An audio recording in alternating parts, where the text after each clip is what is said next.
just testing. Want to make sure that what I'm going to do is visible in the camera. I'm not going to wait on people to get on here. Peace.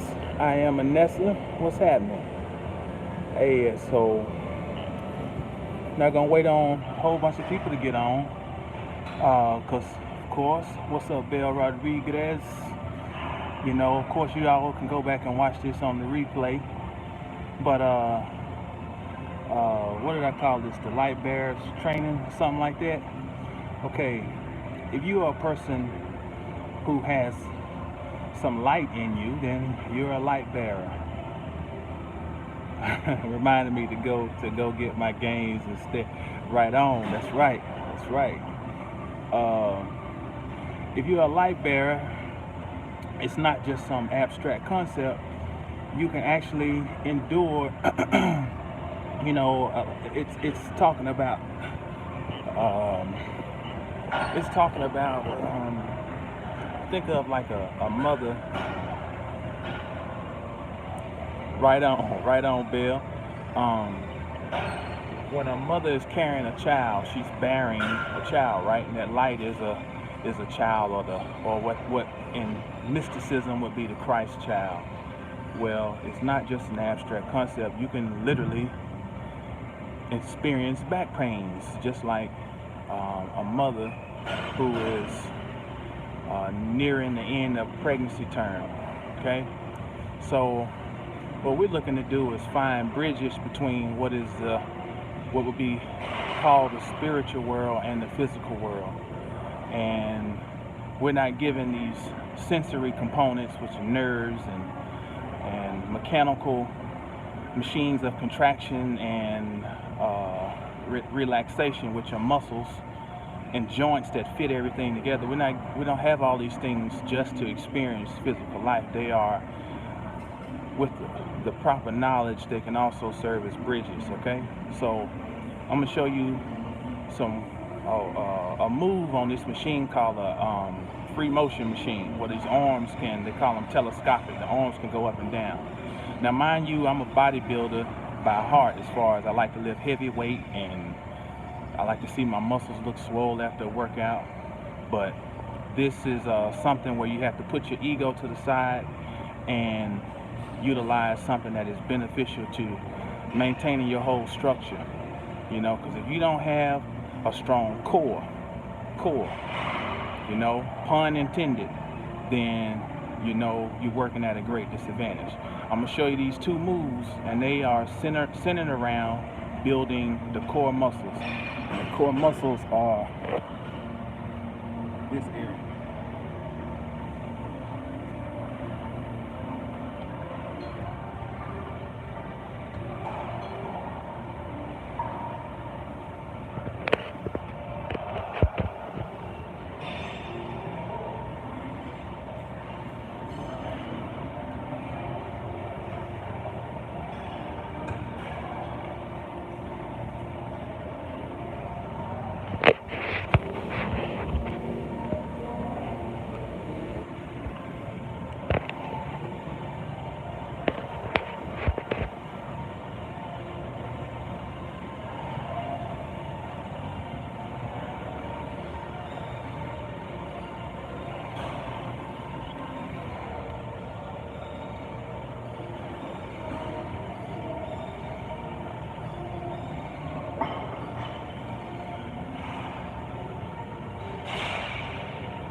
Then I'm gonna go do it on the other side.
Okay, as you can see, two very simple moves.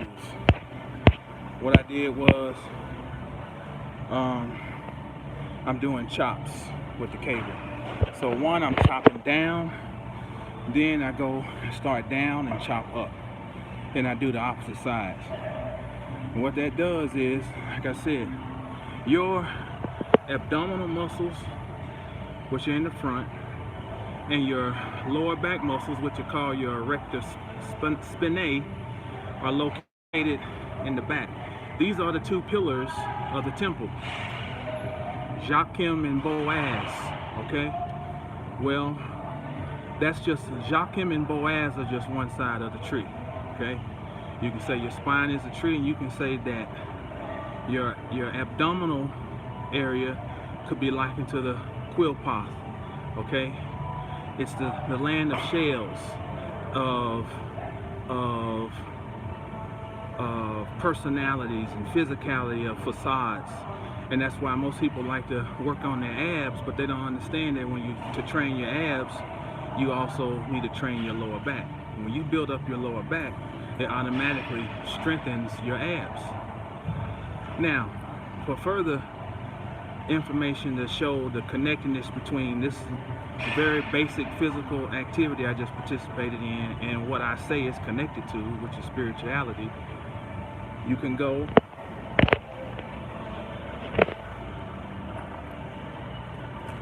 my bad, trying to move this out the way. I had rigged up something to put my phone on. Go and study. Peace, Dark Truth. If you're looking for a little scholarship, go and study the seventh path in Kabbalah, which is the path of Netzik. Netzik means victory. Okay, Netzik deals with the hips, the loins, the legs. Okay, to bear something, you have to have understanding. Your legs represent understanding, your legs and your hips. Okay, so if they are not strong enough, they cannot bear the light or the load. Your light, your trials, your tribulations, all this shit is bearing the light, because it is a means of cultivating the light. All the shit we have to go through. Okay, but that doesn't mean that we don't have things that we can do to help bear the load. We don't have to just perpetually suffer, you know, as a means of enlightenment. So strengthening the legs, the hips, okay, we don't think that's far-fetched, because why is it that you go in the book of Genesis and at the end, where was Joseph, where was what's my man's name, where was Jacob injured? He was injured in the hollow of his thigh, the hip. Okay, so the hip being associated with Netzik is also associated with your sexual energy, potency. Okay, it is where the desire and intellect have their first interaction in the world of form. Okay, once you get beneath the sphere of Tefereth, you are now entering the world of form, although it's titled the astral realm. That's those first three spheres underneath Tefereth represent the astral realm, which is the beginning of form, because that's where you have thoughts that form, or i.e. thought forms. Okay, this is where the bridge is. Just by understanding what I just said, it changes your physical activity from anybody else, because you have now awareness of what you're doing. You're not moving from a purely mechanical standpoint or a purely instinctive standpoint. Instead, you are making a merger. Okay, everything is about finding some type of stabilization or balancing between what appears to be polarities. All right, so all right, that's gonna wrap it up. Get out of here, or get out this section and go and do me a little something else, and move. Remember, move.